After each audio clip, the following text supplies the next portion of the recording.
Muy bien, queridas hermanas y hermanos, Dios les bendiga. Gracias por estar aquí.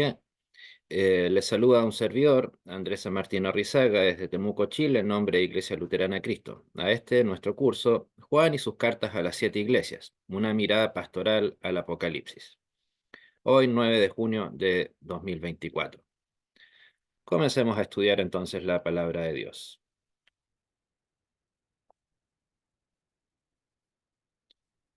Eh, Pablo, por favor, si pudieras leer en voz alta lo que está escrito ahora en la, en la diapositiva actual, por favor. Voy, voy. Dice, y escribe al ángel de la iglesia en Esmirna, el primero y el postrero, el que estuvo muerto y vivió, dice esto. Yo conozco tus obras y tu tribulación y tu pobreza, pero tú eres rico. Y la blasfemia de los que se dicen ser judíos y no lo son, sino sinagoga de Satanás. No temas en nada lo que vas a padecer. He aquí el diablo echará a algunos de vosotros en la cárcel para que seáis probados y tendréis tribulación por 10 días. Sé fiel hasta la muerte y yo te daré la corona de la vida. El que tiene oído, oiga lo que el Espíritu dice a las iglesias. El que venciere no sufrirá daño de la muerte segunda. Amén. Muchas gracias, hermano. Bueno, esta es la carta que ya, como sabemos, la carta que Juan le escribió bajo inspiración divina a, a la gente de la iglesia cristiana que había ya en Esmirna. Por lo tanto, debemos necesariamente creer en la realidad, en la veracidad de cada una de estas palabras. Si no, estamos dudando de la inspiración divina propiamente tal. Así de fácil. Bueno, ¿qué características tiene esta carta y este texto? Si lo analiza, hay una fuerte declaración de autoridad, fruto de la revelación divina. O sea, Juan aquí tenía plena conciencia de lo que era y por qué motivo lo era. O sea, era alguien enviado en el sentido literal del término y enviado por Dios. Y por lo tanto tenía la autoridad para, entre comillas, utilizar estas palabras que pueden incluso aparecer como amenaza, pero tenía la autoridad para decirlas. O sea, evidentemente nosotros podemos decir que estamos bajo inspiración divina cuando, qué sé yo, entregamos un sermón, incluso un estudio bíblico, pero no en el mismo sentido, por supuesto, que el apóstol Juan. Él tenía una revelación divina en el sentido literal del término. Nosotros tenemos una, digamos, metafórico. No, él podía apelar a a una revelación de manera directa. Usted y yo, evidentemente, no podemos hacer eso. Entonces, insisto, pero eso es en parte lo que le da esa autoridad a Pablo para poder, perdón, a Juan, para poder hacer aclaraciones tan fuertes. O sea, él habla de describir a Dios como es, o sea, decir que Dios es el primero y el postrero, que conoce las obras, la tribulación, o sea, Juan, por su propio conocimiento, podría o no podría haber tenido lugar para decir que conocía todas esas cosas.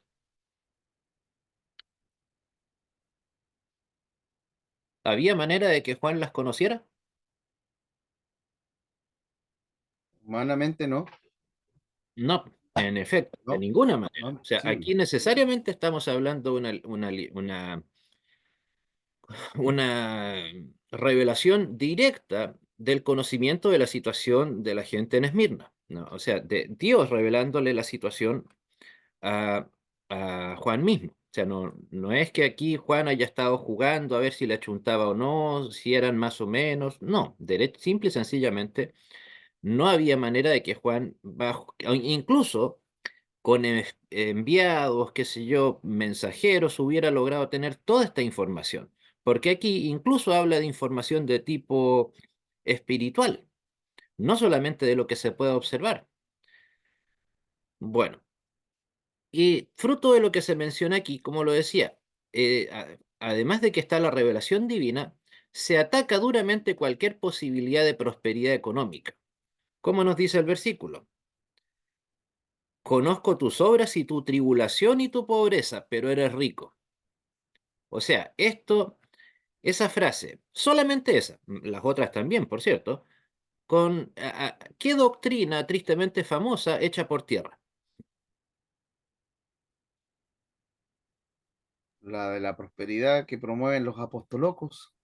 En efecto, la prosperidad o una de las ramas de la prosperidad sería la de la retribución, que básicamente apuntan a lo mismo. O sea, mientras más yo estoy bien con Dios, supuestamente, entonces mejor va a ser mi situación económica en el sentido literal del término. En cambio, aquí la prosperidad de la que nos habla el apóstol Juan, ¿de qué tipo es?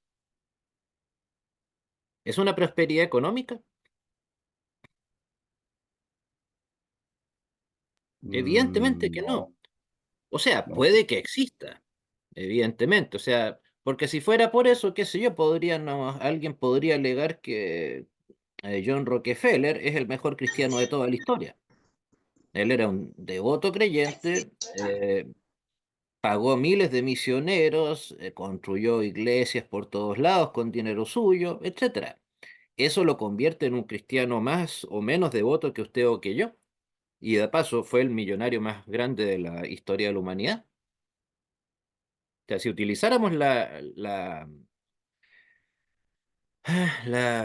lógica de esta gente que acepta la doctrina de la retribución, necesariamente estaríamos eh, teniendo que aceptar que el señor Rockefeller era mejor cristiano que cualquiera de nosotros. Obviamente no lo es. O sea, simplemente era un cristiano que fue muy exitoso y punto. O sea, por cierto, no se trata de decir en el sentido contrario de que el cristiano está condenado a la muerte, pobre, no, no, de ninguna manera. Pero el punto es que Cristo no nos anduvo ofreciendo ni éxito, eh, ni prosperidad material por el solo hecho de ser cristianos. O sea, por algo a nosotros Dios nos dio muchos dones, el de la inteligencia, el de la sabiduría, la fuerza física, y que si todas son bien utilizadas, ¿acaso no es más que razonable que uno tenga algún grado de bienestar económico? Eso ahí no está. O sea, Dios nos dio esas herramientas para llegar a hacerlo. Ya, sí, puede que se den las circunstancias y no resulte igual, pero bueno, eso dejémoselo a Dios. No convirtamos en ese sentido en la comunión con Cristo en una especie de fórmula mágica que nos va a, ok, yo soy cristiano, así que entonces no tengo problema alguno, y lo único que puede pasar conmigo es mejorar económicamente. Pues bueno, aquí hay un par de chilenos, creo que Pablo, no sé si es el único acá, pero bueno, tanto las casas de los ateos como la de Pablo creyente, la de un servidor creyente, se movieron de igual manera a las 3:30 de la mañana del 27 de febrero del 2010. No, no, no creo que nuestros amigos ateos se hayan movido más que las casas de los... y de hecho, incluso hubo varios templos cristianos sin entrar a analizar si se lo merecían o no, claro, no tenemos por qué desearle el mal a nuestro prójimo, que se tuvieron que demoler porque quedaron demasiado maltrechos. Insisto, entonces, si mi casa quedó menos maltrecha que otras, entonces eso quiere decir que yo era mejor cristiano que mis otros compatriotas. De ninguna No, manera, pues. no, por ningún motivo. O sea, por un lado, simplemente dar gracias a Dios, suponiendo que fuera el caso, de que tan mal no nos fue. Pero la tierra se movió igual, tanto para ateos como para protestantes, luteranos confesionales, pentecostales, etcétera. Insisto, no convertir a Dios en una fórmula mágica que ha de estar, como digo yo a veces, Dios es Dios, no el viejito pascuero, no es Santa Claus que obedece a las cartas que nosotros podamos entregarle. ¿Alguna pregunta, hermanos?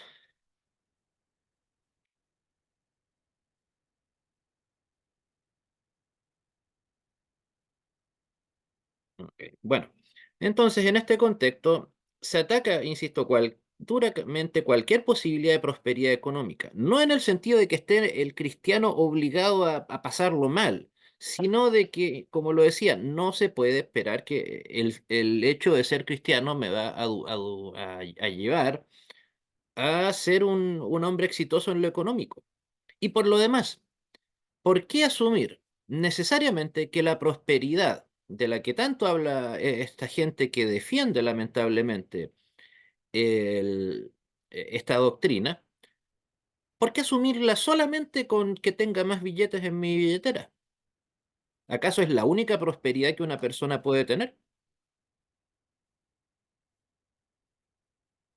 Por ejemplo, nosotros acá somos creyentes, cristianos, algunos la mayoría luteranos, otros de otras iglesias, pero por ejemplo, ¿no es un tipo de prosperidad ser parte de una iglesia en donde vamos confortablemente, donde compartimos una misma fe con nuestros hermanos? ¿Por qué limitar exclusivamente el tema, única y exclusivamente, a, a lo que les acabo de decir? O sea, eh, podemos ser prósperos en cualquier sentido, tener una familia con la que compartir, etcétera. O sea, no, lamentablemente, como que la gente que sigue este tipo de enseñanza, doctrina, no ni siquiera diría teología, doctrina, no analizan eso, de que la prosperidad no tiene por qué pasar necesariamente por el tema dinero o salud. O sea, después de todo, es como cuando se dice que tal o cual persona está enferma por algún tipo motivo. O se dice una persona murió de muerte natural. ¿Es posible eso? Cuando una persona simplemente, qué sé yo, muere con 95, 100 años, y típico se dice murió de muerte natural. ¿Eso realmente sucede? ¿Han analizado que eso es imposible? ¿Qué es lo que pasa? Que tal vez simplemente por ya la vejez, por cansancio, agotamiento, problemas de salud no tan graves, simplemente el corazón en algún momento dejó de funcionar. Pero en el fondo es un tipo de enfermedad también. Un órgano del cuerpo dejó de funcionar. ¿No? Eso de la muerte natural, insisto, es algo bastante complicado como para decir que realmente alguien muere de manera natural. Que no hayamos muerto de manera forzada es otra cosa. Pero bueno, insisto, no hay posibilidad de que la fe sea un sinónimo de bienestar económico, pero lo que sí debe haber prosperidad en el creyente siempre, independiente de las circunstancias que le rodeen, es prosperidad espiritual. Y el creyente firme en su fe no necesita que lo estén reavivando. ¿Por qué? Porque así como usted no necesita, si está vivo, no necesita cotidianamente que se le esté haciendo una reanimación eléctrica a su corazón. ¿Por qué entonces iba a necesitar que espiritualmente se le dé una reanimación? Insisto, ese concepto tan absurdo que a veces uno lee en muchas iglesias, cuando pasa ahí noche de avivamiento, culto de avivamiento. Literalmente es esa gente, los dueños de esa iglesia, los miembros de esa iglesia están diciendo que su iglesia está semi-muerta. ¿Quién necesita ser levantado, avivado? ¿Los vivos o los muertos? Los muertos. Todavía no. En efecto, o sea, están diciendo acá en esta iglesia, venga a esta iglesia donde está muerto, estamos muertos y necesitamos que nos reaviven. La verdad no sé de dónde habrá consistido el concepto avivamiento como si fuera casi un halago. Estoy en la mitad de un avivamiento. Sea, los que hemos tenido la incómoda oportunidad de ser protagonistas de una reanimación eléctrica artificial, en efecto es porque en algún momento nuestro corazón dejó de funcionar. O sea, literalmente estuvimos muertos, qué sé yo, un par de segundos, un minuto. Creo que legalmente tienen que ser no, 2 minutos después de haber utilizado todas las herramientas para declarar a alguien muerto formalmente. Pero, insisto, no ver a Dios, uno, como el viejito Pascuero Santa Claus. Dios no está para cumplir nuestros deseos. Si piensa usted lo contrario, como seguramente nuestras contrapartes lo piensan, entonces no me ore más el Padre Nuestro. Hágase tu voluntad. O saltes esa parte, porque insisto, no, hay que pensar, insisto, en cada parte del Padre Nuestro y cómo eventualmente podemos dejar de lado o incumplir con esas palabras. Hágase tu voluntad. No dame la prosperidad que yo necesito o que yo quiero. Insisto, ni siquiera se trata de que sea algo bueno o algo malo. Yo puedo estar anhelando algo muy bueno, algo muy noble, pero eso no hace que nuestro Señor se sienta en la obligación de tener que dárnoslo. Y más aún, en este versículo, que insisto, no lo vamos a leer uno a uno, por eso lo leímos al principio, se le anuncia a esta misma gente que ya se les había hablado en contra de la prosperidad, que llegará aún más sufrimiento, peor aún, más sufrimiento del que ya tienen. Por lo tanto, ¿qué posibilidades habrían de aquí de justificar algún tipo de prosperidad en general? A opinión de un servidor, ninguna. ¿Algún comentario, hermanos? ¿Preguntas?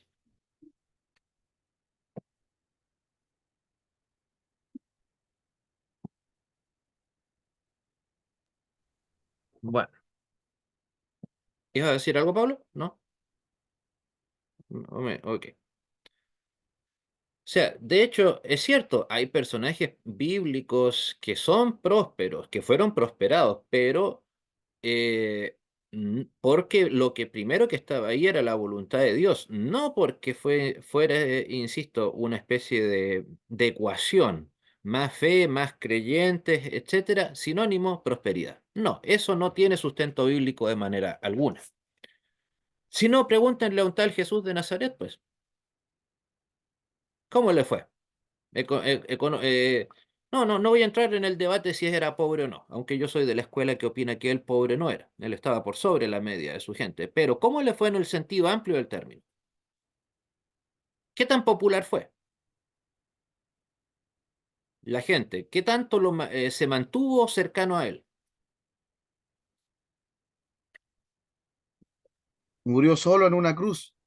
Exacto, o sea, literalmente lo apoyaron indirectamente tres personas, María Magdalena y un delincuente al lado de él. O sea, eso claramente no constituye un éxito desde un punto de vista humano, más aún siendo no honesto, más siendo inocente, más encima es condenado. O sea, no hay ningún elemento en la vida de Jesús que nos pueda decir, Jesús fue una persona exitosa a los ojos del ser humano. ¿Por qué no lo fue? Entonces, si Jesús no se arrogó esa posibilidad, ¿por qué entonces nosotros nos vamos a considerar mejor que él? O el apóstol Pablo, o todo, mejor dicho, todos los apóstoles, ¿de qué manera murieron? ¿De ancianos? ¿Después de una jubilación? ¿Cómo Martirizados, murieron? Todos murieron mártires. martirizados. Por ahí alguien que le enrostré ese tema me decía, o sea, respecto de Jesús. Yo le dije, pero ¿y qué pasó con Jesús, hombre? Si lo crucificaron, eso no nunca ha sido un éxito. Y esta persona que es un fanático defensor de la doctrina de la prosperidad me decía, es que no había sido derramado el Espíritu Santo. La verdad que me dejó un tanto pasmado el escucharlo, pero después analizándolo pienso en eso. Imagínense la vida que tuvieron los apóstoles. Se calcula que en los primeros 2 siglos, el 50% de las personas que adherían al cristianismo murieron asesinados, que no murieron de muerte, de comillas, natural o de ancianos, sino que murieron ejecutados. O sea, ¿cuántos murieron precisamente, de hecho, en el circo romano? Solo por dar un ejemplo. Insisto, pero al contrario, lo que nos ofrece aquí Cristo es que aún va a llegar aún más sufrimiento. No que ya esté la cosa finalizada con el sufrimiento que ya tienen, sino que viene aún más. Insisto, ¿qué nos hace sentir o creer que nosotros vamos a estar por sobre estas personas? No sé, pero de que lamentablemente es una línea de conducta muy fecunda acá en Latinoamérica. De hecho, eso es algo, no sé si a los que conocen del tema alguna vez les ha llamado la atención, que en Europa esto no es una línea de pensamiento. En Estados Unidos algo hay, pero no es una cosa mayoritaria. ¿Dónde se da esta doctrina de la prosperidad? aquí en Latinolandia, Exacto. Y aunque no nace vamos en a decir, Estados Unidos, po. Aunque nace sí, en Estados Unidos. sí, en efecto, sí.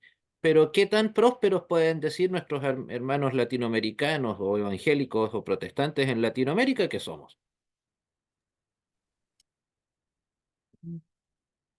O sea, hay algunos de mayor situación económica, pero si vamos a quedarnos solamente en lo externo, no vamos a decir que el mundo protestante y evangélico en Latinoamérica es un mundo próspero, próspero. Y los pocos que lo son es principalmente no por la contribución que reciben acá mismo en Latinoamérica, sino por el dinero que reciben desde Europa o desde Estados Unidos. Entonces, insisto, es algo muy curioso que esto, la gente que más lo defiende suele ser gente de iglesias, no de gente económicamente pujante. Rara vez lo es. Si fuera por eso, insisto yo, que pertenecía a la iglesia alemana acá en Chile durante 10 años, 11 años, ellos deberían ser considerados los mejores cristianos de Chile. Las familias más pudientes son miembros de esa iglesia. Y claramente la Biblia no es un libro que sea muy valorado ni de mayor interés para ellos. Ok. ¿Algún comentario, hermanos?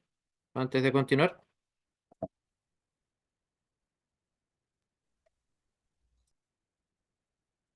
Y iba a decir algo, pero no.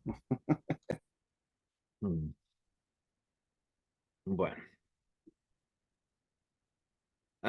Bueno, dentro del texto que se entrega acá, hay algunas advertencias. Una de esas a la iglesia de Esmirna es que así como la iglesia puede ser floreciente, también puede terminar convertida en ruinas. De hecho, el cristianismo primitivo es un ejemplo de eso. ¿Qué pasó con el cristianismo primitivo en general cuando ya comenzó el siglo II? Ni hablar en el siglo III. ¿Qué quedaba del verdadero cristianismo en aquella época? Prácticamente no existía. Por algo en el siglo IV fue cuando comenzó a tomar forma el Vaticano y todo, o el pseudo papa en Roma. O sea, insisto, no o sea, tomarnos en cuenta fuertemente esas palabras. Así como la iglesia puede ser floreciente y ser esa luz de la que hablábamos en las clases anteriores, también puede ser, esa luz del faro puede apagarse y también puede terminar convertida en ruinas. Entonces, eso nos lleva a la pregunta, ¿de qué depende de que eso no suceda? ¿De qué depende? ¿De nuestras oraciones? ¿De qué depende en primera instancia?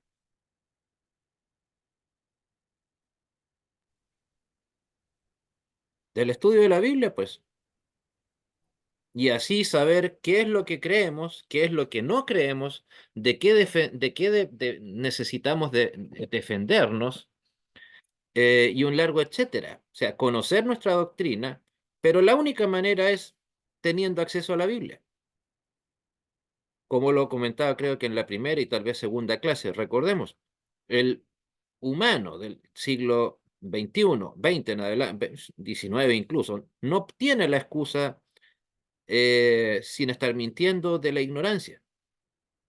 A usted, eh, sana doctrina más, sana doctrina menos, pero aprieta un par de teclas y tiene acceso a estudios bíblicos. Puede ir a Google, escribir, qué sé yo, quiere repetirse, memorizarse la carta a la iglesia de Esmirna, escribe simplemente, como lo hice yo antes de copiar y pegar en el PowerPoint, carta a la iglesia de Esmirna y ahí estaba el texto completo. O sea, como lo decíamos en una ocasión anterior, alguien hoy en día, sin estar mintiendo, puede decir que no tiene acceso a la palabra de Dios.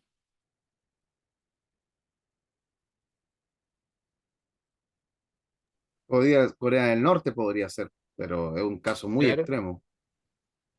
Pero en Latinoamérica, pese a que no somos, es ciertamente el continente más pujante económicamente hablando, pero hoy en día, un latinoamericano, hispanoamericano, que no lee la Biblia, que no estudia la Biblia, de la iglesia que usted quiera, ok, olvidémonos si quiere por un momento de los luteranos confesionales, pero de la iglesia que usted quiera. Si alguien no estudia en Latinoamérica la Biblia, es única y exclusivamente ¿por qué motivo? por negligencia. Negligencia lo podríamos resumir en la frase porque no quiere. Insisto, ¿quiere conocer la doctrina luterana? Acá tiene, creo que tenemos en total en la Iglesia Luterana Confesional a través de Zoom, de lunes a domingo literalmente, estudio bíblico, además del culto. De otras tantas iglesias, insisto, respetando las diferencias que tenemos con esos hermanos, con los amigos calvinistas, también otros tantos. Y prácticamente me atrevería a decir de la iglesia que usted quiera. Insisto, si usted hoy no estudia la Biblia, es porque no quiere. Así de simple. Alguien tratando de justificar lo injustificable, este farsante de Santiago Alarcón, que decía que no es necesario leer la Biblia. Y él decía que se refiere a leer el texto físico. Decía, no es necesario para el cristiano leer la Biblia. Y claro, utilizaron la analogía más absurda que encontraron. ¿Y qué pasa con alguien que está ciego? Pues bueno, hasta hay Biblias para ciegos, pues. Busco un par de teléfonos en mi celular y me contacto en cosa de minutos con alguien que regala Biblias o Nuevos Testamentos, em, los llamados Proclaimer. Y ahí usted puede decir ni siquiera la necesidad de tener enchufado eso, porque hasta parlantes trae. Y eso, de hecho, se regala. O si tiene algo, es un poco más sofisticado, puede, eh, puede descargar de internet quizás cuántas versiones de las traducciones de la Biblia en castellano. Y así podría seguir la lista gigantesca. ¿Cierto? O sea, ese tipo de argucias, digamos, argumentales, en realidad, insisto, solamente muestran derechamente, insisto, quién quiere y quién no. El que quiere estudiar la Biblia lo va a poder hacer.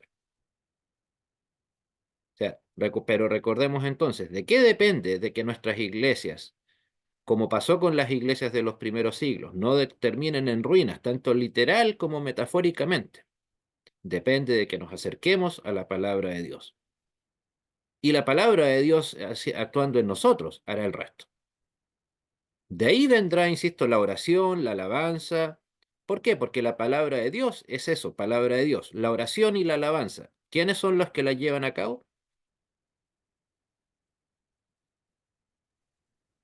La iglesia, La iglesia o los cristianos. Por lo tanto, ¿qué cosa es perfecta? ¿La alabanza y la adoración o la Biblia? la Biblia. En efecto, por eso a veces los luteranos confesionales podemos resultar majaderos en insistir, primero Biblia, segundo Biblia, tercero Biblia, luego oración, alabanza, etcétera. ¿Que deben ser parte de la vida del creyente también? Sí, por supuesto. Pero recuerden, la lógica es esta. La palabra de Dios es algo que viene del Dios perfecto hacia el ser humano pecador. En cambio, la oración, la alabanza, etcétera, son algo que va del pecador imperfecto hacia el Dios santo. Por lo tanto, lo que realmente ha de edificar al creyente es la palabra de Dios. La palabra lo dice, de Dios. La alabanza la entrega el ser humano. Creyente, lo que usted quiera, excelente, pero pecador al fin y al cabo. Entonces, bueno, dentro de ese contexto, el mensaje de Cristo, y esto precisamente cómo lo sabemos, estudiando la palabra de Dios, el mensaje de Cristo, ¿cuál es? Misericordia, paz, mansedumbre, bondad, amor. Pensemos, ¿qué es la misericordia? En esencia, la misericordia es cuando no se nos da algo que sí nos merecemos. Por ejemplo, ¿cuál sería tal vez la muestra más grande de misericordia de Dios hacia nosotros?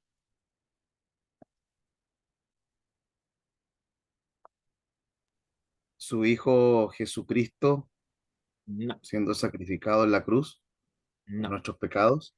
parecido, pero no es lo mismo. Y piénselo bien. Cuando no se nos da lo que sí merecemos. Tan fácil como lo siguiente, la condenación. ¿Nos merecemos la condenación? ¿Sí o no? Sí, sí, Ya. ¿La recibimos? En el no, caso nuestro. No. Eso, por no. lo tanto, es una muestra de la misericordia de Dios. Lo que usted hace referencia, hermano Pablo, es a la gracia de Dios. ¿Por qué? La gracia es cuando se nos da algo que no nos merecemos, o sea, la salvación. ¿Por qué? Por la gracia de Cristo.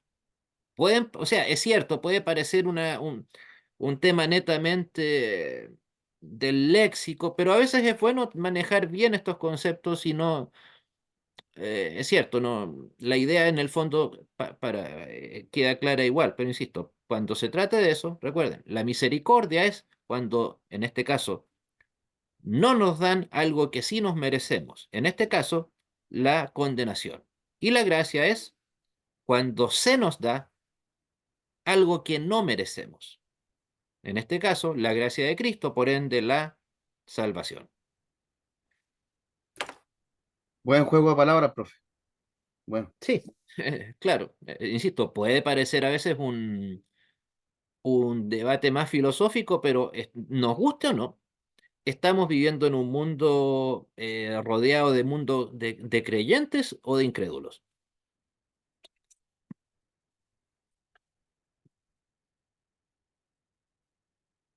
¿Quiénes están a las afueras de nuestros templos o de nuestras casas? ¿Creyentes o incrédulos? incrédulos. En efecto, por lo tanto, tenemos que saber argumentar nuestra fe ante este tipo de personas. No, no podemos, digamos, subestimar el ataque del enemigo. Bueno, de ahí viene, como les decía, paz, mansedumbre, bondad y obviamente amor. Después de todo, Dios mismo es amor. La diferencia es que el amor de Dios es perfecto. Pero es parte de eso, insisto, es del trabajo de Dios, en fin, de que no suceda eso, de que nuestra iglesia, en el sentido metafórico del término, no termine convertida en ruinas. ¿Qué fue de la iglesia del siglo I? ¿En qué se convirtió hasta el día de hoy? ¿Cómo están esos templos, esos lugares? No ¿Existe existen, alguno? ¿no? No, precisamente están convertidos en ruinas. Es cierto, diremos, es que han pasado 1980 años aproximadamente.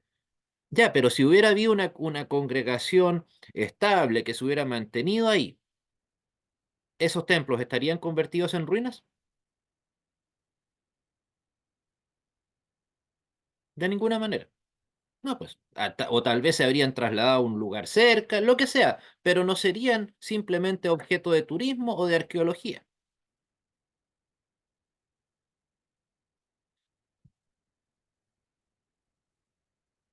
Bueno, también tener en cuenta que cuando Cristo dijo consumado es, Él puso el fundamento de la iglesia. Y por lo mismo, si puso el fundamento, la primera piedra, corresponde que Cristo se encargue de poner la última. Nosotros en ese intertanto simplemente somos herramientas de qué tipo, activas o pasivas de la voluntad de Dios.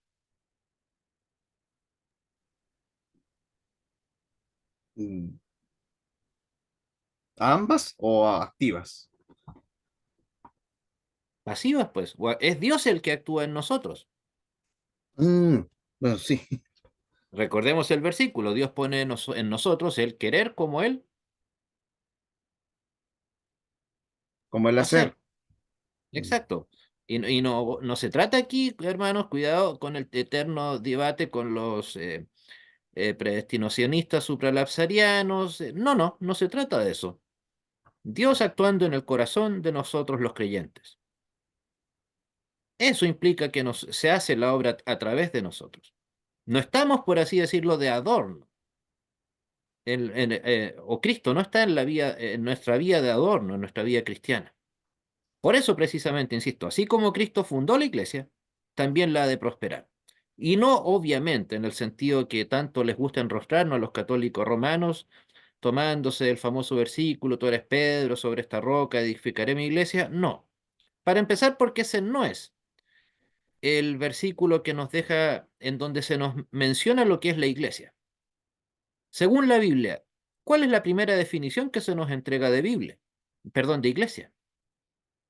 La definición más básica que hay en la Biblia de lo que es una iglesia. Donde hay dos o tres reunidos en mi nombre. Exacto.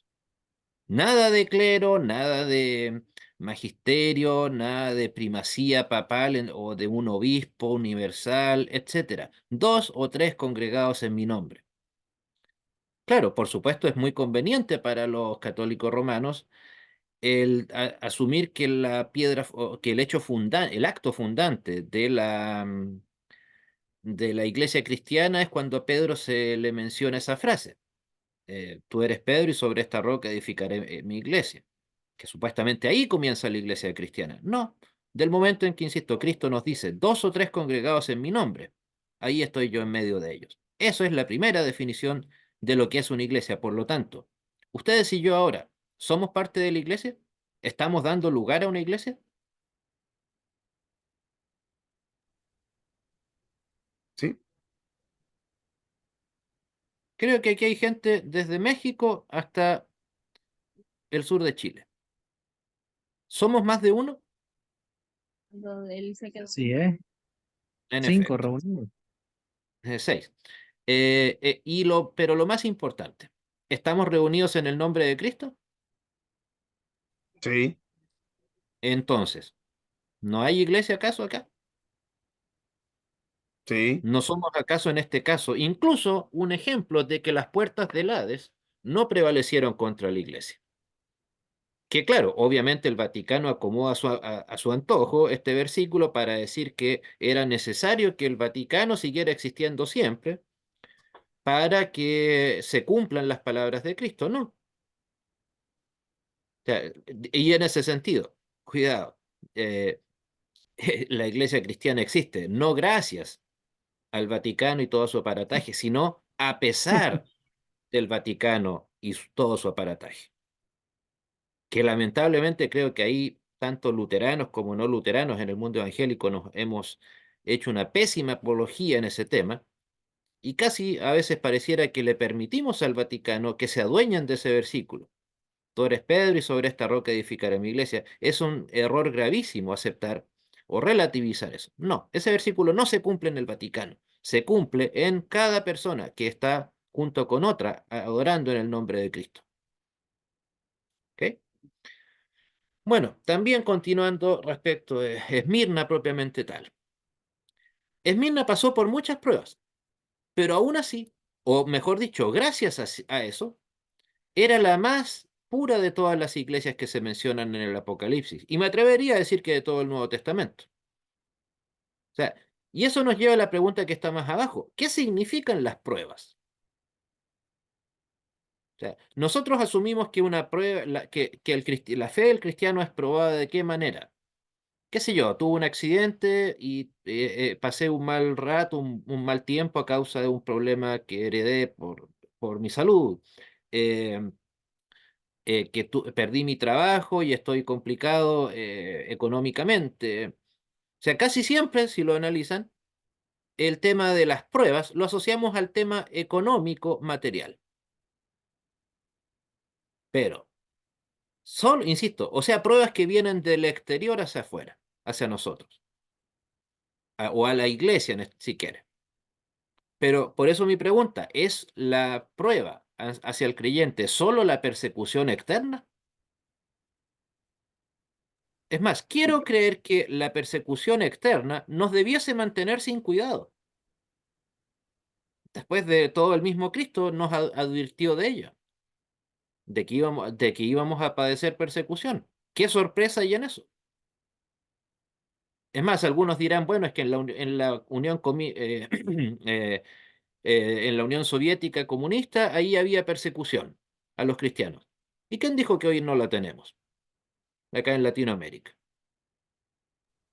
Sí. O incluso, lamentablemente, en mayor o menor grado en Estados Unidos, ni hablar Canadá, en donde prácticamente decir la palabra pecado puede ser motivo de que un pastor sea perfectamente llevado a tribunales.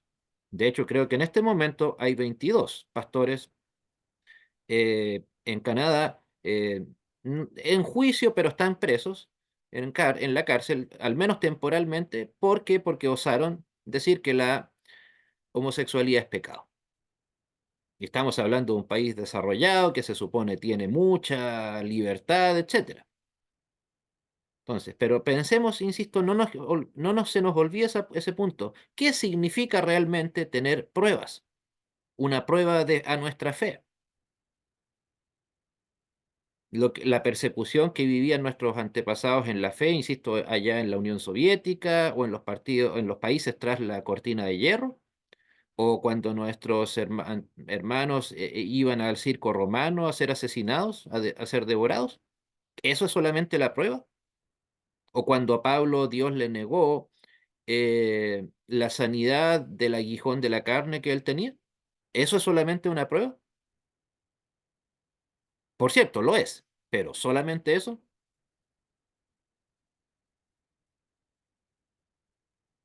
No, Evidentemente que no, pues no, hermanos. no, Pero no. estoy seguro que mientras pensaba en esta clase hace un par de horas, se me vino a la mente una persecución, o sea, perdón, una prueba muy que pasa para que nosotros casi no la consideramos prueba, me atrevería a decir.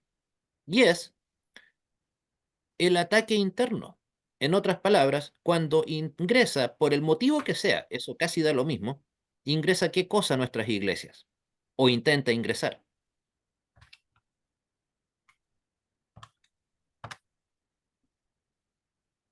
La herejía, pues, la falsa doctrina. ¿Qué ataque más grande puede existir a la fe cristiana si no es intentar socavar la sana doctrina que se debe guardar en nuestras iglesias? Nosotros como luteranos tenemos ahí el ejemplo a la mano. ¿Qué pasó cuando los luteranos comenzaron a relativizar su fe en el 1800? Bueno, incluso con Melanchthon en el 1600, o sea, con Lutero recién muerto. ¿Cómo terminó el luteranismo a nivel mundial? Siquiera nos atreveríamos a atrevernos a llamarle iglesia. Yo lo llamaría cuando mucho club social.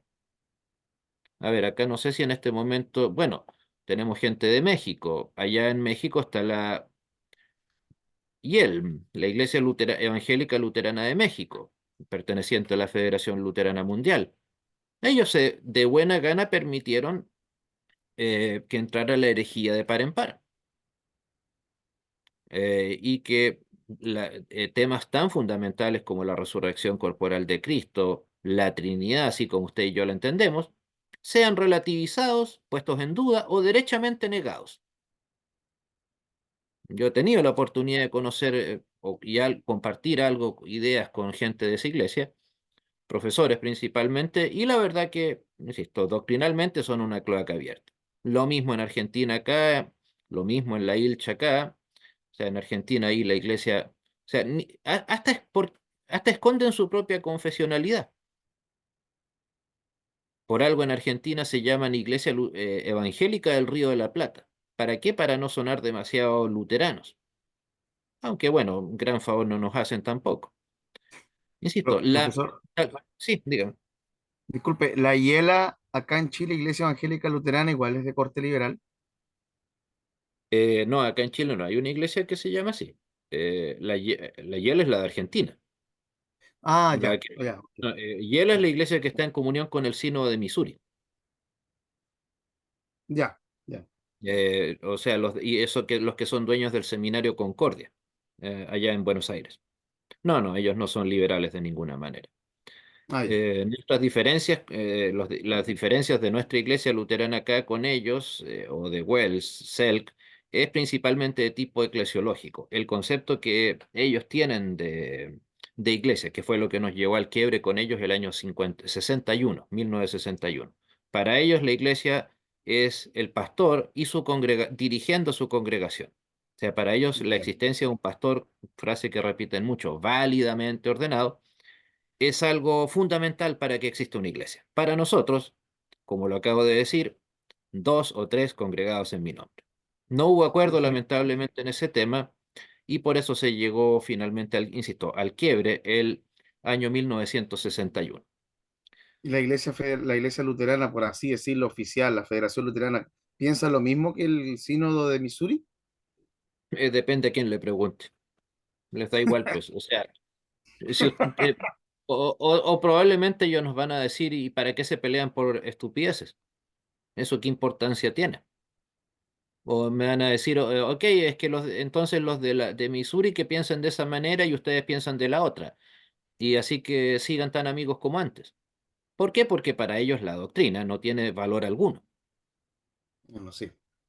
Entonces, para ellos, o sea, no les interesa tener pastores que no creen en la Trinidad, menos les va a interesar tener pastores o teólogos que crean o no en dos o tres congregados en mi nombre o el pastor junto a su congregación. Se podrá imaginar que la escala de valores que tienen es bastante poca.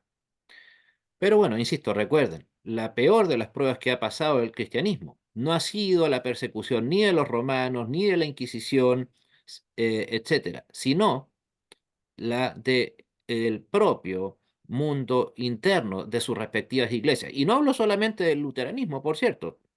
Todas las iglesias que más se han corrompido, ya sean luteranas, calvinistas, bautistas, etcétera, la destrucción viene desde adentro.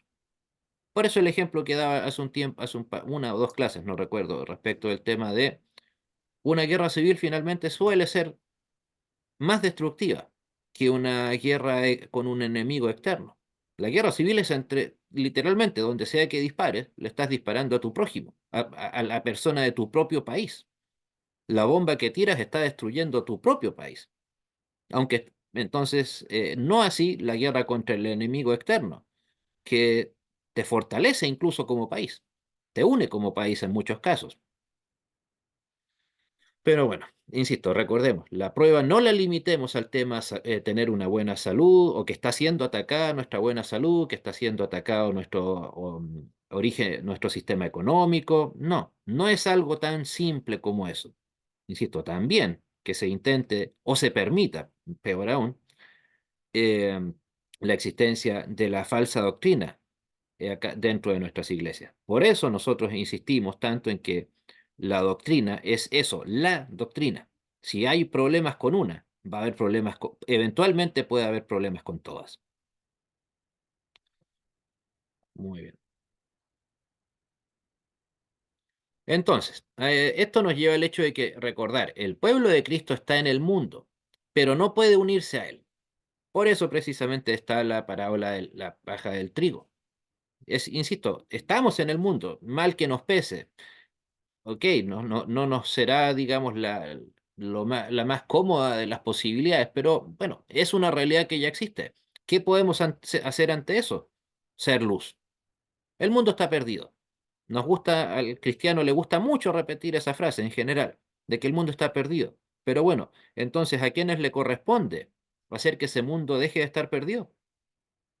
A nosotros. ¿Quién lo va a hacer en lugar de nosotros? Si nosotros los creyentes no lo hacemos.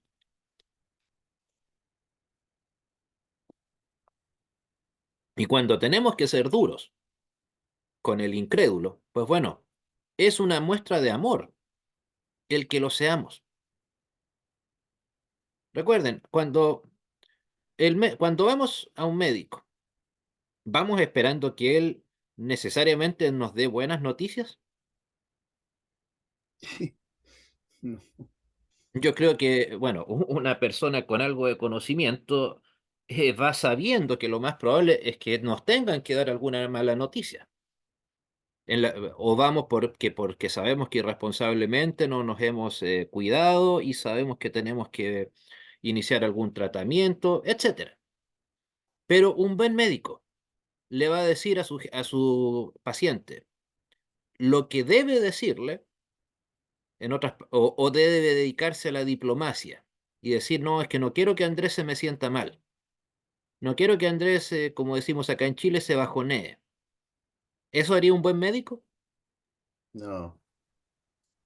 Por lo tanto, nosotros que nos hacemos llamar conocedores de la verdad, no estamos llamados a hacer diplomacia con la herejía, con la falsa enseñanza.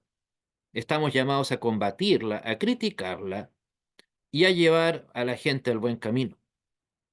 Que se nos, digamos, o acaso por ser simpáticos con el mundo, que es lo que hacen las iglesias liberales.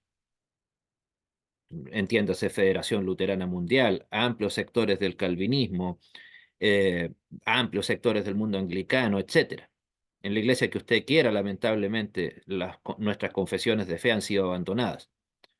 Precisamente lo que más los destruyó es el hecho de que no, es que no queremos parecer fundamentalistas, porque puede ser malo, se ve feo. ¿Cómo vamos a creer en verdades irrenunciables? No, no, eso es para otros. Pero mientras tanto, nosotros, comillas, nosotros, los cristianos, en muchos casos finalmente permitieron que las verdades irrenunciables de los liberales se metieran en nuestras iglesias. Pablo, ¿quieres comentar algo? Sí, justamente lo que está diciendo, profesor, que hoy tenemos una iglesia que busca agradar al mundo, que busca hacer feliz al mundo, pero no una iglesia que quiere justamente lo que usted está diciendo, enrostrar al mundo frente a una realidad espantosa que tiene por delante, que es una eternidad. Que si no se arrepiente va a estar una eternidad. De hecho, ya el tema infierno ni se habla en la iglesia, por dar un ejemplo. Nunca se habla. Mira, de hecho, eso me llevó a recordar, fíjese, de cuando era parte aún de la iglesia alemana acá. El penúltimo pastor que estuvo allá, lo que más le criticaban al señor Einstein era que él predicaba, comillas, demasiado sobre el infierno. O sea, piensen en el concepto. O sea, no, la gente no lo criticaba porque estuviera en desacuerdo con la existencia del infierno. No, eso les daba igual. Lo que les molestaba es que ellos querían escuchar un mensaje, no sé, de aplauso. Ok, estamos bien. Das ist gut. Tal vez en alemán, ya que les gustaba escuchar tanto eso. Das gute Du bist Bier. gut. Der Herr segne dich, tal vez. Pero no esperaban a que se les dijera realmente la situación espiritual de esa iglesia. Insisto, me acuerdo claramente como un par de personas ahí siempre se quejaban de eso. Es que otra vez nos mencionó el infierno en el sermón. Bueno, ¿y por qué no, caramba? ¿Cuál es el problema? Si usted se siente conforme con su vida espiritual, ¿qué problema habría en que se hable o se mencione la palabra infierno? Bueno, Es de hecho, cierto, el ¿no es? pastor, sí, el Sí. pastor de la Federación Luterana de acá que estaba, porque afortunadamente lo sacaron, él abiertamente no creía en la existencia del infierno.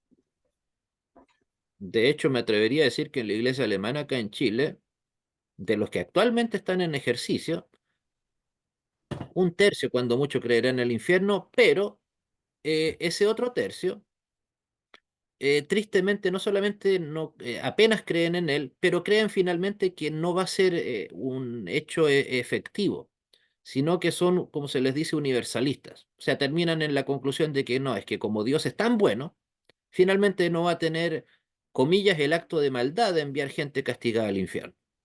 Disculpe, profe, ¿Pero por qué? Jürgen Moltmann era luterano. Bueno, nominalmente sí, pero él era parte de la iglesia evangélica alemana, o sea, esa mezcla rara entre luteranos calvinistas, pero, o sea, un luterano verdadero, un calvinista verdadero no habría aceptado a Jürgen Moltmann en sus filas de ninguna manera. Él, por sobre todo, yo diría que era un humanista con tintes religiosos, pero ni siquiera me atrevería a decir que creía en un Dios trascendente como el que nosotros acá, todos los que estamos aquí participando, creemos. No, Sí, él era, sí era, insisto, sí era alemán, pero él, por ejemplo, abiertamente en sus libros decía que el infierno no existía. claro, sí. Yo diría que de todos esos teólogos, ninguno de toda esa escuela de teólogos alemanes, incluso teólogos católicos, tanto luteranos, católicos, calvinistas de Alemania, no creían en el infierno como un lugar literal de castigo. No, eso es. ¿Por qué? Pero de nuevo, más allá de que usted podría haberle mostrado no sé, 100 versículos bíblicos que dejan claro la existencia de un infierno real. Ya, si usted no cree el texto bíblico, ya es otro tema, pero él supuestamente sí. Esta gente sí, pero estas personas da igual. ¿Por qué? Porque lo que importa es caer bien al mundo y diciéndole al mundo, tu pecado te puede llevar al infierno. No, ahí no estás cayendo bien al mundo. Eso no es lo que el mundo quiere escuchar. Y por eso esta gente como esta lamentablemente se quedan en eso. Entonces, el pueblo de Cristo no puede distinguirse del mundo en el sentido de que estamos en él, en el sentido, tal vez ahí me falló la redacción, pero el problema es que por mucho que tratemos de congraciarnos con el mundo, como esta gente de la que estamos hablando, el mundo nos odia tanto como siempre. Ok, ahora no nos están mandando a- al circo romano a ser devorados por los leones. Ok, pero la persecución sigue igual. Insisto, no nos están comiendo los leones, pero, por ejemplo, en la Alemania, la llamada Alemania democrática, en cosa de 30 años casi acabaron con el luteranismo.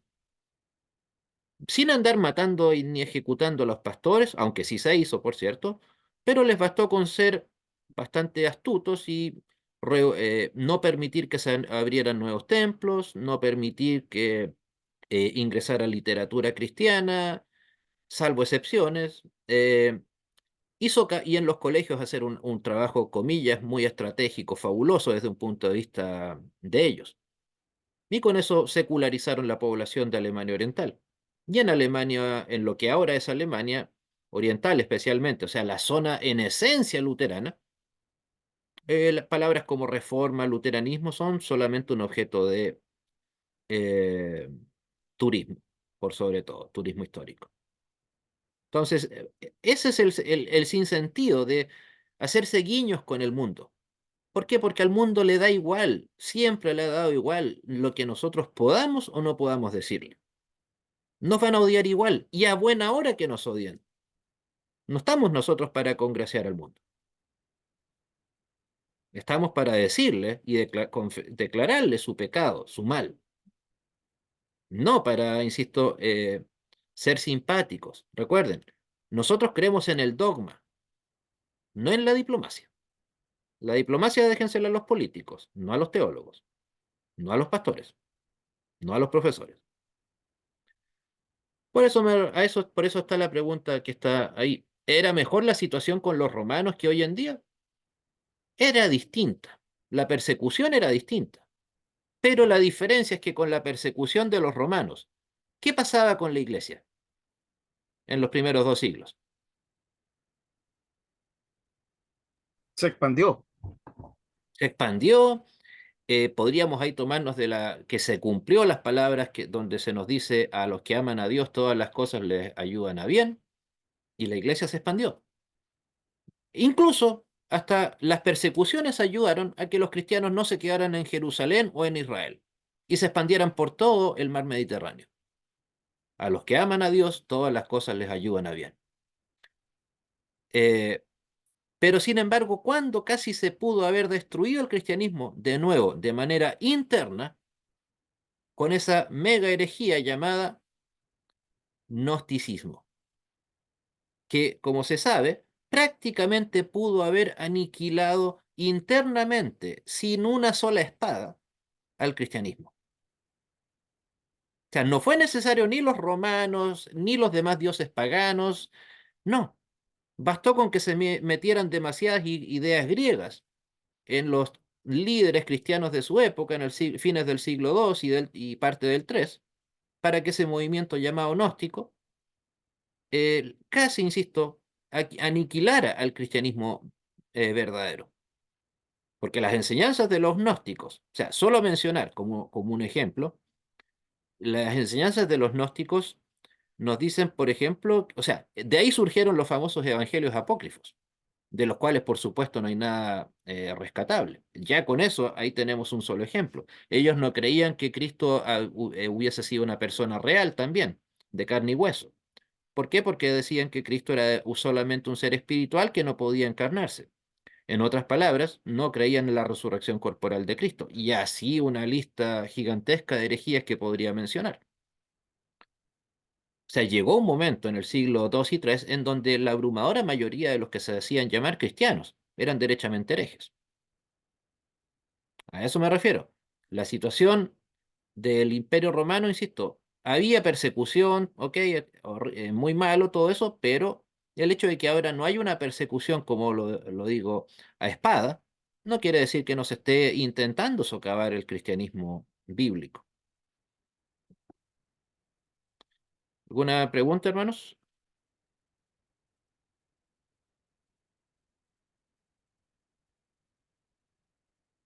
Bueno,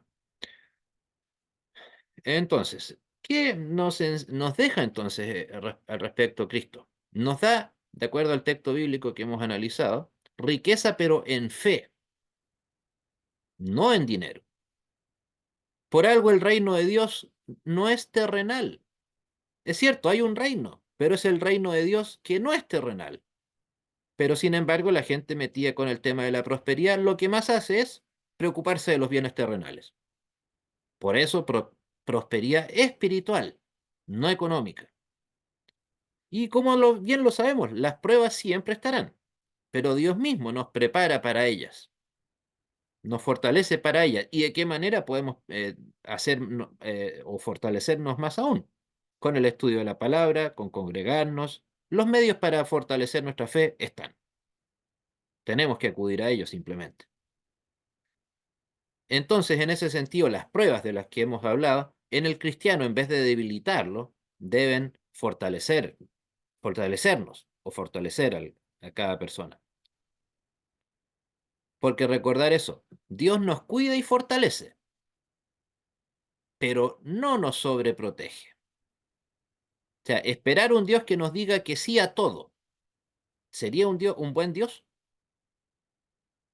O hagan la analogía, todos los que tienen hijos, bueno, o los que fuimos criados cuando niños, que también nos hacía el que a las personas, no fue mi caso, pero los que uno tenía algún compañero en el colegio que se enteraba de que no iba a ir a tal o cual ocasión, a un cumpleaños, ¿por qué? Por temor a que el muchacho aquel se contagiara de resfrío y se enfermara. Siempre había un caso así. No, es que no quiero que mi hijo se resfríe. Díganme, ¿eso realmente ayudaba al muchacho del que estamos hablando? ¿Apartarlo totalmente del mundo? No, No, de ninguna no, manera. Al contrario, le hacía un daño. ¿Por qué? Porque no lo preparaba al muchacho o muchacha para la vida cotidiana real, en donde sí te puedes contagiar, donde sí vas a tener que enfrentarte a la enfermedad, a la socialización, etcétera. O incluso, sin ir tan lejos, yo creo que a todos nos pasó. A mí como profesor, digamos, acá tal vez no tanto, pero en mi trabajo secular sí. Pero, ¿qué también nos hizo el estar casi 2 años encerrados? Ok, alguien podría decir estábamos protegidos, no nos estábamos contagiando de ninguna enfermedad contagiosa, etcétera. Pero ¿nos hizo realmente bien el haber estado en esas condiciones 2 años? no, O sea, ¿cuántas personas podrían decir hoy que después de ese tiempo de encierro están más firmes, por ejemplo, para sobrellevar un resfrío? Un simple resfrío. Alguien hizo un estudio, lo vi hace no mucho, de que casi en toda la gente, lo que antes era un resfrío para nosotros, luego del confinamiento, ahora es una gripe. ¿Por qué? Porque el cuerpo se acostumbró a qué? A estar precisamente sobreprotegido. Ok, nos salvamos del COVID, excelente. Gracias a Dios por ello. Pero no tenemos los mismos anticuerpos que teníamos hasta hace 5 años. Además de que el confinamiento nos lleva a qué cosa? Al encierro, o mejor ¿cómo se dice? Cuando uno no se mueve mucho, si me sedentario, ayudan ahí, al sedentario, sedentarismo. Al sedentarismo. Y el sedentarismo, ¿alguna vez se ha dicho que sea bueno para la salud y fortaleza física del ser humano? Nunca. nunca. O sea, la gente, ¿y eso por qué? Porque el sedentarismo, entre otras cosas, hace que hasta el corazón comience a funcionar mal. Entonces, cuidado con esperar, con confundir nosotros como cristianos la protección divina o el cuidado divino con la sobreprotección. Nosotros mismos, los que somos padres, muchas veces, y lo mismo de Dios hacia nosotros, la mejor respuesta que le tenemos que dar a nuestros hijos o a nuestros seres queridos que nos lo piden muchas veces esa mejor respuesta y la más responsable y la más amorosa es no.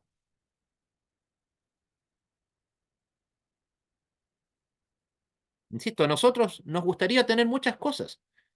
Evidentemente, no. Por cierto, no estoy diciendo que a mí no me gustaría mayor prosperidad económica de la que tengo. No estoy diciendo, llamándolos a la autoflagelación. Claro que nos gustaría tener mejor prosperidad o mayor prosperidad económica. Por supuesto que sí. No hay nada de malo en anhelarla, sí en codiciarla, que es distinto, por cierto.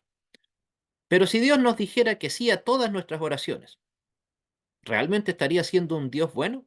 ¿Un Dios de amor? No.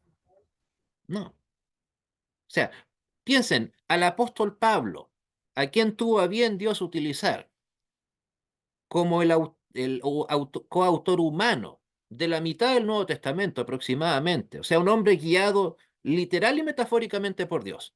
La respuesta de Dios a una de sus súplicas, de sus oraciones, fue derechamente no. ¿Han pensado alguna vez en cómo habría sido el ministerio de Pablo si ese llamado aguijón de la carne, que no vale la pena elucubrar en qué consistió? Lo que sea que digamos es solo eso, una elucubración. Piensen, ¿qué hubiera pasado si eh, Pablo hubiera recibido como respuesta sí, ok, te voy a sanar, te voy a quitar ese aguijón de la carne? ¿Qué creen que creen que habría sido realmente mejor para nosotros? O incluso para el mismo Pablo, tal vez. Lo más probable que no. En efecto, ¿por qué? Porque después de todo, el apóstol Pablo, que tanta bendición a través de sus escritos nos ha entregado, es el Pablo que tenía el aguijón de la carne. No uno perfecto, sano, sin persecución, no. Con todos los sufrimientos que él tenía, el apóstol Pablo del cual nosotros podemos tanto aprender, es ese, tal cual. No uno sano, no perfecto, etcétera. Entonces, cuidado como dicen por ahí, cuidado con lo que pedimos, porque puede que nos digan que sí. Pero en cambio, en este caso, como ven, la respuesta más, no solo buena, sino más responsable de parte de Dios fue decirle no, punto. Ni siquiera le dio una explicación, bástate de mi gracia. Por eso, recuerden, no confundir cuidado con sobreprotección. Bueno, por eso nos lleva a la pregunta, ¿qué significa ser fiel hasta la muerte? Básicamente se reduce en eso, creer hasta el final. For- Fortalecer nuestra fe hasta el final. Perseverar, fortalecernos, cuidarnos espiritualmente. ¿Cómo? La primera, y no es una fórmula mágica, es simple y sencillamente a través del estudio de la Biblia. Congregarnos en oración, etcétera. Todo lo que bien sabemos de la vida espiritual. Bueno, Jesús se identifica como eterno aquí en el texto, que existió antes de la creación y existirá para siempre. Piensen, o sea, aquí nosotros pensamos lo que digo siempre, se cree que aquí en estas cartas solamente vamos a hablar del futuro, de lo que va a pasar, de cómo va a volver Cristo, pero aquí Jesús está, a través de Juan, presentando o ratificando su eternidad, increado y que existe para siempre, con todo lo que eso implica. Entonces, Jesús destaca su resurrección, subrayando su victoria sobre la muerte y su poder para otorgar vida eterna.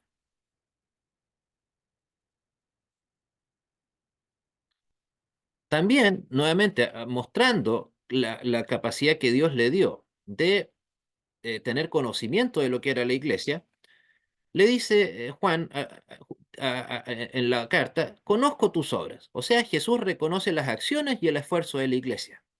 Habla también nuevamente de tribulación y pobreza. La iglesia de Esmirna, recuerden, enfrenta persecución y escasez económica. Listo, la verdad que no entiendo cómo una doctrina que es tan absurda, no solo equivocada, como la doctrina de la prosperidad y la retribución, ha calado tan hondo acá en Latinoamérica, que no somos un mundo particularmente próspero en lo económico. La verdad, es tan evidente la evidencia bíblica, ya sea incluso desde el Génesis en adelante, no se diga, insisto, casos como el de Cristo mismo, los apóstoles, Pablo, etcétera, donde no hay esa, no solamente no, la existencia en sí misma de una, o mejor dicho, inexistencia de una prosperidad económica, sino tampoco es algo que se está ofreciendo, ni por asomo.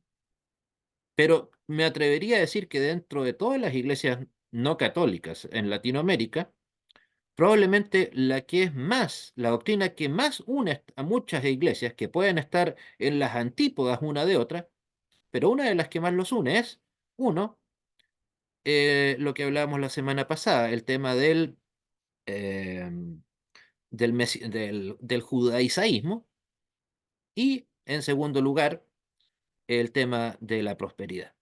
Pese a que, insisto, no creo que sea necesario ser un teólogo particularmente preparado. Basta con leer los versículos bíblicos que son tan evidentes como los que están acá en la carta que estamos ahora estudiando. Más adelante le dice Juan, pero tú eres rico. O sea, a pesar de su pobreza material, insisto, de nuevo, ratifica la pobreza material de la gente ahí, pero a pesar de eso, son ricos en fe y en bienes espirituales. Que nos escuchen bien nuestros amigos del mundo de la prosperidad. Bienes espirituales. Ahí es donde entran los famosos versículos tan mal interpretados y tan manoseados, como el famoso versículo que Dios pagó nuestras enfermedades. Como se lo he comentado más de algunos de los que están acá, me lo han escuchado. Díganme, ¿Cristo fue a la cruz por la diabetes? ¿Cristo fue a pagar a la cruz el precio de la epilepsia, de las cardiopatías, del No, SIDA? no. O sea, algo tan... Vamos a convertir a Cristo, o la cruz de Cristo, mejor dicho, en un simple acto de curantería. Sea, por cierto, como lo he dicho también, más de alguna ocasión ese versículo se me ha dedicado cuando personas cristianas se han enterado de que estoy con alguna recaída de la enfermedad que padezco. No, de ninguna manera creo que hay una mala intención detrás de cuando se me dice o se me escribe esa frase, pero no tiene, insisto, ninguna lógica. Cristo muriendo por una enfermedad crónica. No, ¿cuál es la enfermedad literalmente crónica del ser humano? Incluso del El creyente, el pecado. el pecado, el pecado. Profe, profesor, y lo Dígame. que es peor, que al enfocarlo tanto en las enfermedades físicas, perdemos el enfoque del mensaje principal que es el Evangelio. Claro, o sea, nos quedamos pendientes de qué nos dice el texto bíblico, o sea, mejor, no, ni siquiera el texto bíblico, de qué se nos dice respecto de las enfermedades. Y eso además llega al pecado también, en muchos casos, cuidado, de la soberbia. Ok, como yo no estoy tan enfermo, o no tengo problemas de salud como los tuyos, o viceversa, entonces yo soy un mejor creyente. ¿O acaso me van a decir, seguramente todos ustedes alguna vez han conocido gente que ve así ese versículo o el tema de la prosperidad? ¿Acaso esas personas cuando hablan de eso no es que se consideran en el fondo mejores creyentes y por eso ellos en apariencia tienen una mejor salud física que el resto? Sí, o más De dinero, todas incluso. maneras. Sí, sí, sí. Entonces, evidentemente, esperamos que esas personas ojalá sean sanas, no físicamente, no tenemos por qué desear lo contrario, pero insisto, no es algo, digamos así, tan simplista como suele hacerse. Por eso, bienes espirituales, no otra cosa. Bueno, yendo un poco más rápido, nos queda poco tiempo. Tribulación por 10 días. Esa frase puede simbolizar un periodo breve, pero completo de prueba. También, sé fiel hasta la muerte. Ya, en otras palabras, es un llamado a la perseverancia y fidelidad extrema, incluso hasta el martirio. Cosa que en efecto le debe haber sucedido a la mayoría de las personas que leyeron esta frase. sufrieron el martirio. Bueno, de hecho, Juan, cuando escribió esta carta, es cierto, no estaba muriendo, pero estaba siendo torturado, como lo decía en la primera clase. No se sabe si él murió ejecutado, pero esto era un centro, una cárcel romana. Ahí no se pensaba en la rehabilitación, ni mucho menos. La gente iba a las cárceles a ser torturada y eventualmente que terminaran muriendo. Nada de prosperidad para ellos, por cierto. Y se habla también de la corona de la vida, o sea, la promesa de recompensa eterna para los que permanecen fieles, pero recompensa, de nuevo, eterna, por lo tanto, una recompensa de tipo espiritual, espiritual, no no de la imperfección humana.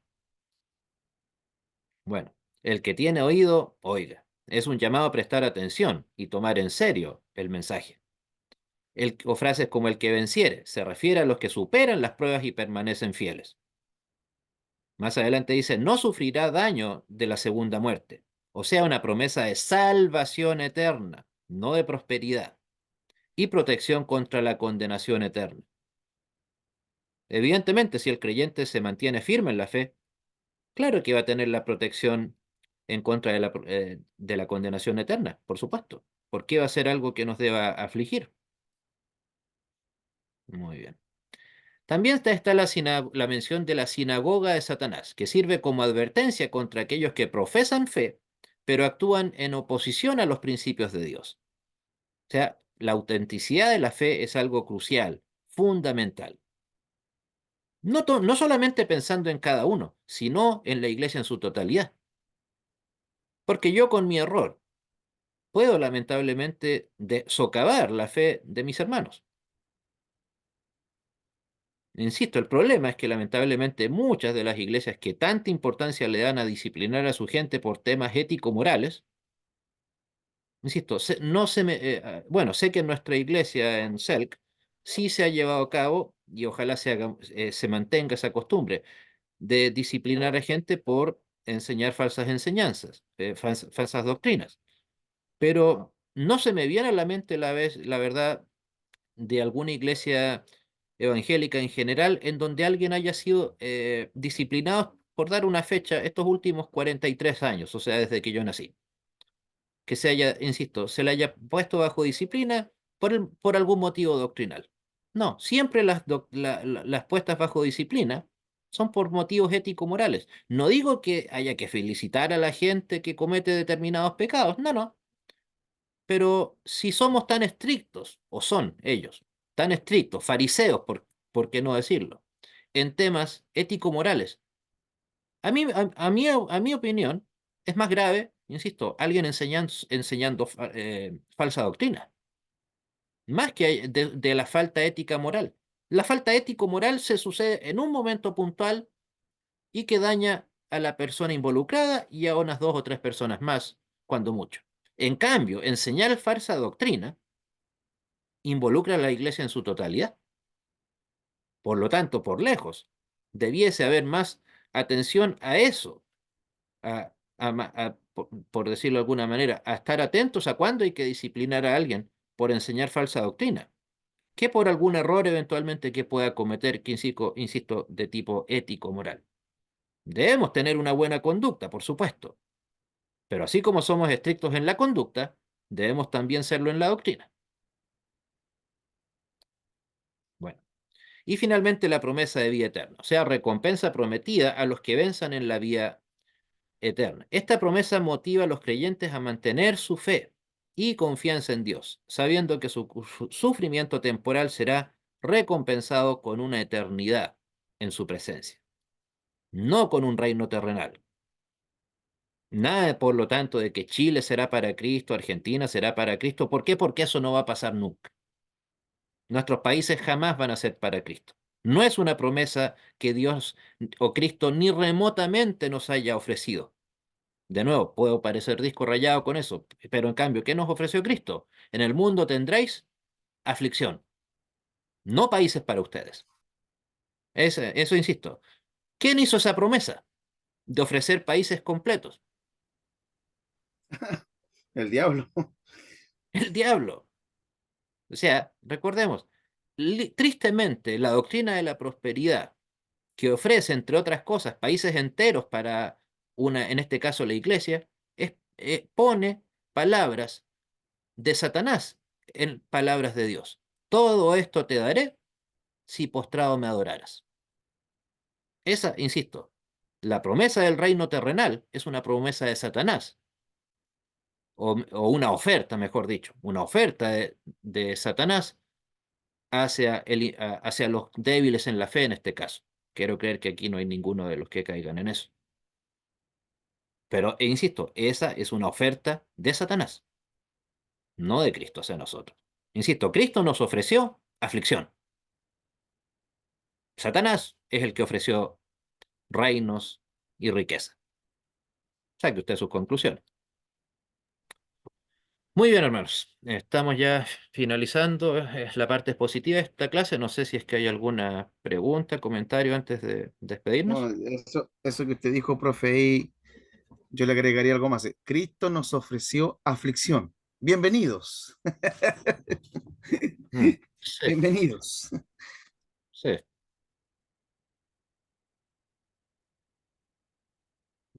Bueno, eh, muy bien.